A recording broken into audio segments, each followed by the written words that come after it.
April 27th through May 2nd, 1969. Words of War. The late 60s was a turbulent time for politics.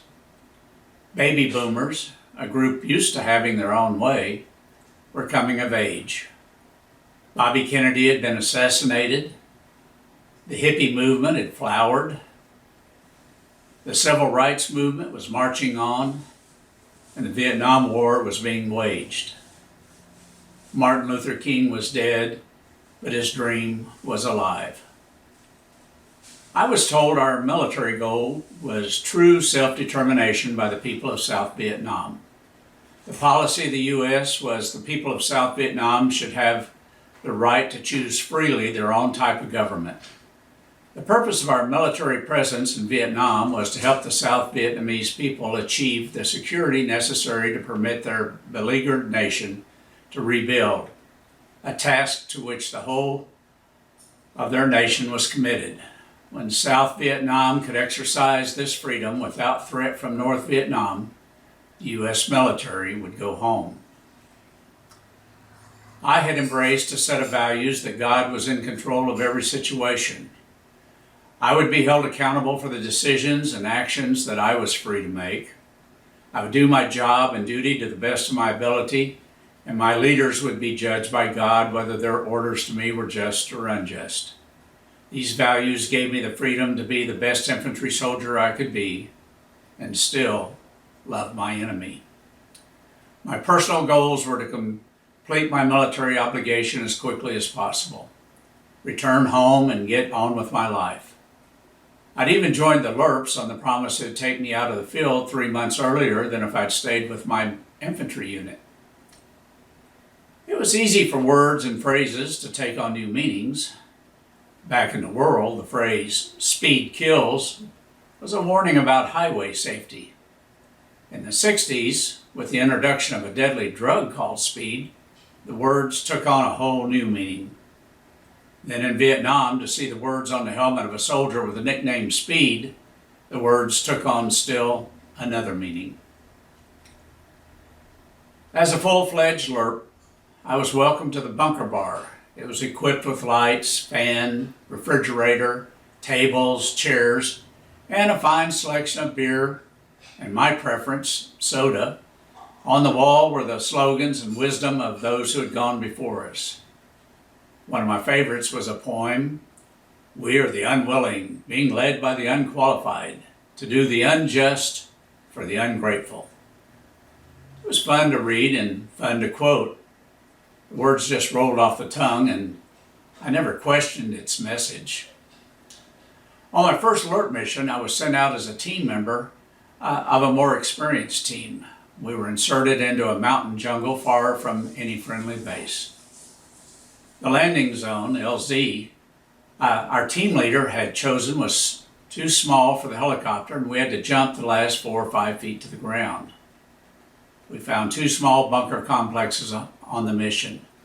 The first one was old and obviously not been used in a while, and the second one was newer but had been deserted while still under construction. Even this deep in the jungle, the ground was still cluttered with leaflets that our side had dropped from the air to encourage our enemy to surrender. In the newer complex, we found a knife with markings that one of our team members recognized as Russian. We also found a gas mask with Chinese writing. Recalling the West German mines that we had found on the highway, I was beginning to understand why some people believed we were fighting more than the North Vietnamese. In the corner of one of the empty bunkers, I found a stack of papers the enemy had left behind. As I went through the papers, it was obvious it was propaganda meant for the eyes of American soldiers. "What's in Washington's war for you?" read the first tract with a large question mark. The dot at the bottom of the question mark was replaced with an American helmet sitting on top of a skull. When I opened the pamphlet, on the left side it said, "You go in," with a picture of an infantry squad on patrol. On the right it said, "You come out," and there was a picture of a casket covered with an American flag. I cringed as I was reminded of my worst fear. On the back it read, "What's in it for you? Is there a coffin in your crystal ball?" Another pamphlet had a cartoon with a soldier reporting to his sergeant with several dead bodies at his feet. The caption read, "Total of 9 enemy killed, sir. 5 Viet Cong and 4 of our own Negroes."